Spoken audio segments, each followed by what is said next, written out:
Hello. In this video, we are going to take a look at using Desmos to highlight intervals where a graph is positive or negative.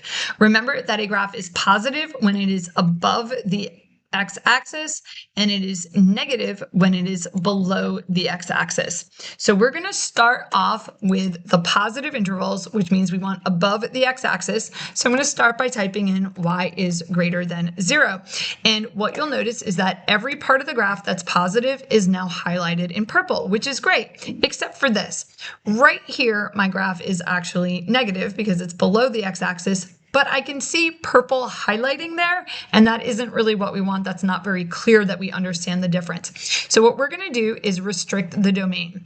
And we have three intervals where the graph is positive. This one right here where x is less than -6. This interval right here where x is between -2 and 5. And this interval down here where x is greater than 8.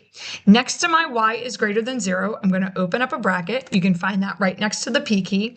And we're going to type in each of those intervals. So we'll start with x is less than -6. And you'll notice that that cuts off that highlighting at the -6 so that we're not highlighting into that negative region.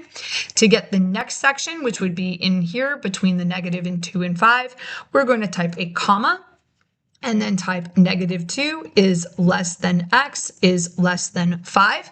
And that gives us the second positive section. And now we need to get that last one down here, beginning at the 8 and then going on. So we'll type comma.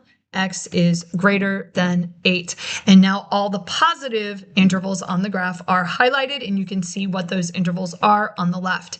To get the negative, we'll do y is less than 0, but we have that same issue where it highlighted like everything, and we don't really want everything. We only want the sections where the graph is actually negative. So that'll be in between the -6 and the -2, and again, in between the 5 and the 8. So right next to that statement, y is less than 0, we'll open up those brackets and we'll type in -6 is less than x is less than -2. That's going to grab that other section there to where it's negative, comma, and then we need to get the section over on the right. So that would be 5 is less than x is less than 8. And now we've got our positive and negative intervals highlighted, and it's clear that we know where those intervals are. Only thing you might have to do from here is change it to interval notation per your teacher's instructions. So I hope this helps give you some tools for using Desmos to highlight positive and negative intervals.